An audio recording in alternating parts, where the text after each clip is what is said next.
तो सबसे पहले एक बात समझना बहुत ज़रूरी है। मेटाबॉलिज्म कोई ऑन एंड ऑफ स्विच नहीं है। ये एक कॉन्टिन्यूस बायोलॉजिकल प्रोसेस है जिसमें आपकी बॉडी खाने को एनर्जी में कन्वर्ट करती है, चाहे आप सो रहे हों, बैठे हों या एक्सरसाइज कर रहे हों। So before understanding the actual reasons, let's dive into some of the most common myths around metabolism. सबसे कॉमन मिथ है कि क्या अगर आप मील स्किप करें तो फैट लॉस र्यून हो जाता है।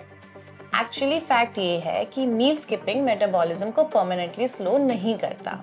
अगर आप टोटल कैलोरीज और प्रोटीन मैनेज कर रहे हैं तो ओकेजनल मील स्किपिंग से मेटाबॉलिज्म कोलैप्स नहीं होता। तो प्रॉब्लम तब होती है जब फ्रीक्वेंटली मील स्किप करते हैं या उसके बाद आप बिंज ईटिंग करते हैं या आप प्रॉपर बैलेंस डाइट नहीं लेते हैं। इशू बिहेवियर का है और मेटाबॉलिज्म का नहीं। Second myth that I often here is कि दिन में 6 स्मॉल फ्रीक्वेंट मील्स खाने से मेटाबॉलिज्म फास्ट हो जाता है। ये एक काफी कॉमन मिथ है। मील फ्रीक्वेंसी मेटाबॉलिज्म को बूस्ट नहीं करती। आप 3 मील्स भी खा सकते हैं या 6 मील्स।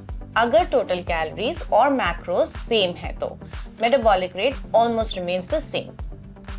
इसलिए फैट लॉस या गेन टोटल कैलोरी इनटेक पर डिपेंड करता है and not on the frequency of your meals.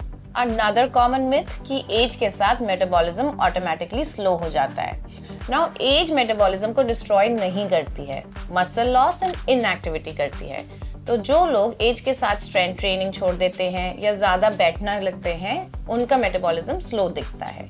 जो लोग मसल मेंटेन करते हैं और एक्टिव रहते हैं उनका मेटाबॉलिक रेट कंपैरेटिवली स्टेबल रहता है। अगर आप अपनी diet and exercise regiment maintain करते हैं then age just becomes a number.